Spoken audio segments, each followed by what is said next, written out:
Welcome. Today I'm going to talk about two brand new lights from Godox that I'm going to use on my Leica M10 and also a Hasselblad camera. This video is designed to be less technical. I'll give you a few of the main features, but the majority of this video will be showing behind the scenes footage of me using these lights for shooting model photography and other things that you can shoot with your flash. So all that coming up, let's get into it. Hello, Matt here. As a model photographer and YouTuber, I've been teaching model photography and portrait lighting workshops for over a decade, and on my YouTube channel I've done various lighting videos on both flash and LED if that's something you're interested in. This channel is sponsored by my awesome patrons. To get access to over 100 model behind the scenes videos with portrait lighting tips and tricks, consider supporting, link below. So just to recap, if you saw my iM20 and iA32 video, this one, they were great for Leica because the size is brilliant, but they have a lot less functions. It's quite a basic flash and it's not that powerful. Obviously it's quite small. The benefits is it's USB-C charging, so you never need to carry an extra kind of power pack or batteries or battery charger. So I love that aspect. It's great for like emergencies, just having your like M camera, keep it in your pocket. Now what if you want something a bit more powerful, or maybe something that can trigger other flashes? It's got like TTL and all those sorts of things. So this is where the iT30 comes in handy. So the iT30 is obviously bigger than the iM20, but it's got a lot more functionality, which I love. And you can use it as both a trigger and a flash. So you can also use this to trigger other lights, as you can see. The biggest benefit for me, it still has the built-in battery and it's USB-C charging, so I don't need to carry any other units, only this. It's got a wide and zoomed in function like you get on a lot of speed lights, you see that? So that gives you a bit of control, and then you've got loads of functionality like most flash units these days. It's like a mini computer. Size wise it's absolutely perfect on a Leica M camera. If you've seen this channel before, I'm normally talking about Leica, but obviously this will work on any camera. But then the main thing you probably want to see is how does this actually work in reality. So I'm going to test this lens on some photo shoots, and I'm going to use both the Leica M10 and a Hasselblad just to give you a mix of using it on a Leica and a non-Leica. Let's check out some of those photos next. So here you can see the size again on my Leica M10. I was out in the Czech Republic doing photo shoots inside and outside. I'll also show you with my Hasselblad H3D, which is a medium format camera. But the advantage is that you've got a leaf shutter. Started off with a simple flower shot before we get into the model photography, just to show you can also use flash for any application. Here's me doing a photo shoot with one of the models on the kind of premise where we were staying. You see you've got on-camera flash, and on-camera flash gives you quite a specific look. You might like it, you might hate it. Sometimes it might look more fashiony in terms of the style of the photography, but it's a very kind of flat light, as you can see here. It's nice, but I wouldn't say it's my favourite style of lighting, even if it does give you really perfect kind of skin tones. I'm sure models will love it if you shoot on-camera flash most of the time.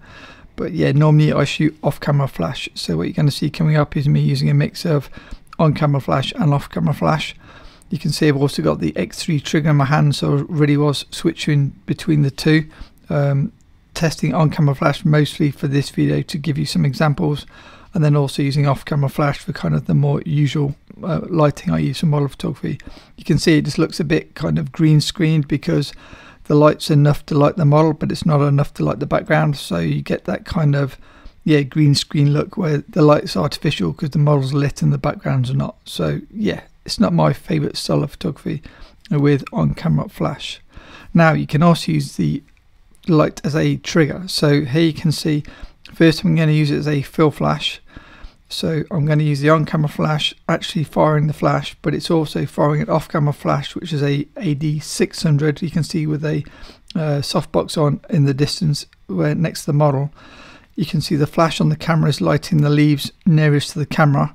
The problem is as I get nearer to the leaves get blown out. So what I started to do is I just put my hand over the flash, which meant it was still triggering the AD600, but I didn't need to go into the settings and actually turn off the flash power in the actual flash settings. Obviously you can turn it off in the camera into the unit itself, if that's probably the correct way to do it, but I was kind of running, gunning and thinking on my feet, so I just quickly held my hand over the flash, and that way the model was lit from the main light, but it didn't hit the leaves right in front of the camera, which was causing a distraction. Price wise, you can find these on Amazon around $75. There is Black Friday deal, so you'll probably get them cheaper if you want one. Okay, so that's the iT30. It's good, but the downside is it's fixed direction only. It's not a swivel light like you can with maybe a standard speed light. So what we really need for maybe more functionality is to have a similar kind of compact, easy to travel with flash, but with a swivel head. The other light I'm going to look at is the V480. I use the N version because I know that Nikon version, the N for Nikon, will work on Leica M cameras or any Leica camera. It can be SLs or whatever, Qs, CL, blah blah blah. There you can see the size wise on my Leica M10. It just about fits on the screen. It's got all the same functionality as a standard flash, but it's kind of a nice sweet spot size wise and kind of a few modern features. So let me show you 3 different Godox flash just for sizing. So there's a standard size speed light. This guy takes 4 AA batteries. It's an old, what's this one? V850 so probably 5+ years old. These are good, but it takes either 4 AA batteries if it's the older version, or it takes a lithium battery. This was one of the first with a lithium battery, as I remember. So it's good, but then you need to carry a lithium battery charger as well for travel. Next, you've got a smaller light such as a TT350. Also, you can see I've got the N version. This was TTL, but it didn't work on Leica cameras as TTL like most flashes. The only things that work for TTL on Leica is if you use the X3L. So the X3N will give you manual triggering. The X3L will give you TTL and high-speed sync. See that video on the X3s if you want to see that. It didn't work on all cameras at the time of that video, so do check the firmware updates. I'm not sure if it works with the M11 cameras or maybe the latest models of all systems, but just double check. So TT350, great, but used old AA batteries, or AA batteries, as we would probably say. And so the problem with that is I had to carry a battery charger as well. The new light, the V480N, slightly bigger, but not too huge.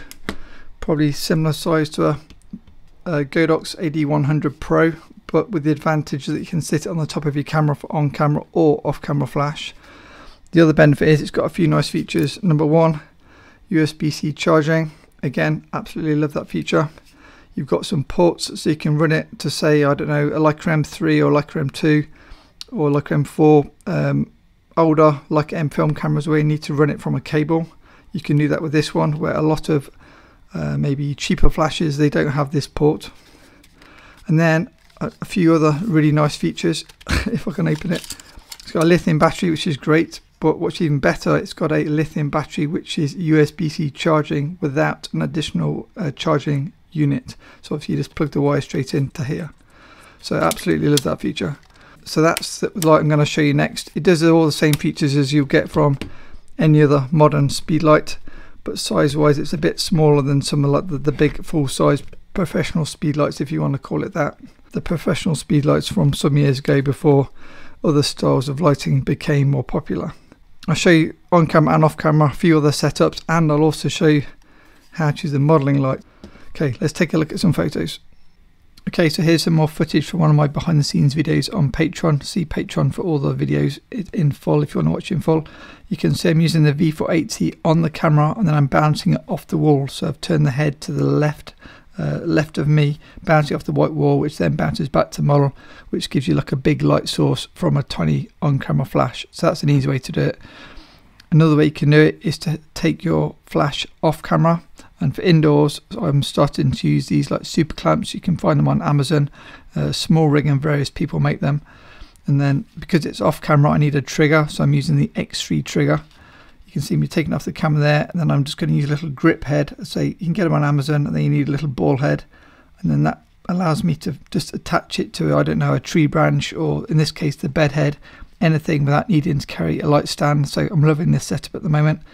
And then again, I'm bouncing it off the wall, which will make a small light source, i.e. the flash, into a big light source without needing to carry a massive softbox. So you'll rarely see me using softboxes because, yeah, I prefer to carry a smaller setup. If you do see a softbox in this video, it was Toby's softbox, not mine. So yeah, I tend to travel as small as possible. Bounce light is really easy way to do photography, and it means, as I say, you don't need to have triggers, but if you've got a trigger, it allows you to get it off camera, and then you can get much more creative with your photography in terms of the angles, because you're not limited to having to bounce off a wall. If you've not yet got one of these small rig grip heads or super clamps from Amazon or wherever you buy your stuff, you can just place your speed light on either a chair or bedside table like I'm doing here, point it towards the wall, and it does exactly the same thing. So I'm pointing it towards a corner to give me as big a light source as possible, and then you'll see when it's on the actual final photos it gives like a soft lighting effect, but still with some contrast because it's flash compared to daylight, so you'll still have more like specular highlights and all that kind of thing. If you're new to model photography, I'd probably recommend starting with daylight or available light, and then starting with LEDs versus flash. I noticed when making this video, I was amazed at how much I'm chimping on the camera. Like every photo, I'm looking at the camera to check the lighting is okay. Where with LEDs, what you see is what you get, so it's much easier. The advantage obviously of flash is you have a lot more power, so it's better in daylight especially. Now for off-camera flash outside, I don't normally have a white wall to bounce it off, so I tend to use direct flash in these instances. So you can see I'm directly pointing the flash at the model as if it was almost on camera, except I can slightly change the angle so you don't get that red eye effect, and it's just a bit more interesting. My preferred way to light is off axis, which means you can see the lights at 90 degrees to me. I'm firing the trigger from an X3 trigger. I've then got the Godox V480 attached to my actually phone holder on the top of a tripod. I was just being lazy and I didn't have the correct adapter, so you can attach it to a phone holder if you've got that at home. Okay, now let's add a few more lights to make it more interesting. So now I've got the V480 on the left and I've got a AD100 on the right. So I'm cross lighting, so you can see you've got lights coming from both sides if you just saw the flash there, both being fired with the X3 triggers, currently on the Hasselblad H3D39 if you're wondering what camera I'm using, and it's a 100mm 2.2 lens. Now what about the modelling light? So I was getting creative. Normally obviously modelling lights you use it for your models and things, but because we're kind of out in nature and it was mushroom season out in the Czech Republic, there was loads of mushrooms in the forest where we're doing the shoots, and the models are educating me on which is which. I think this is a slimy topped non-edible one, but correct me in the comments. We did see some edible ones and some like the famous red poisonous ones, and so I just used the modelling light to side light the mushroom. Back in like from my macro days, I used to do macro photography before I discovered model photography. See my old Flickr photos. So yeah, that's what I was doing with the modelling light. Price wise, $170, but again you'll probably get them cheaper with the current Black Friday deal, so I can put a link below. Now the main point to note about this video is once you've got an X3 trigger and a Leica or Hasselblad or whatever camera you like to use, if your light is off camera you can use any flash and still get exactly the same results. So it's only when it's on camera that it's more specific. So here it doesn't matter if I was using the AD100 or the V480 as featured in this video.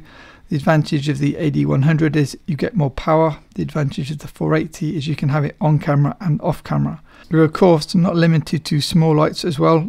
Toby had his AD600s with him. He uses those for commercial work. So there you can see me firing an AD600 through a big scrim to give like a big light source hitting the side of the model. So big thanks to Godox for sending me some of these units to test. I think the iT30 will be good for most Leica users that prefer on-camera flash because it's just a nice size with a bit more functionality and a bit more power if you're doing street photography. This would be better than say the IM20 to be able to get a bit more power if you're shooting at say ISO 100 at f8 or something like that. You might struggle with this to have enough power, where this you'll be more than fine. I can put a link below to the lighting kit that I normally use, so check those out. Thanks for watching, I hope you enjoyed this video, and thanks as always to all my amazing patrons.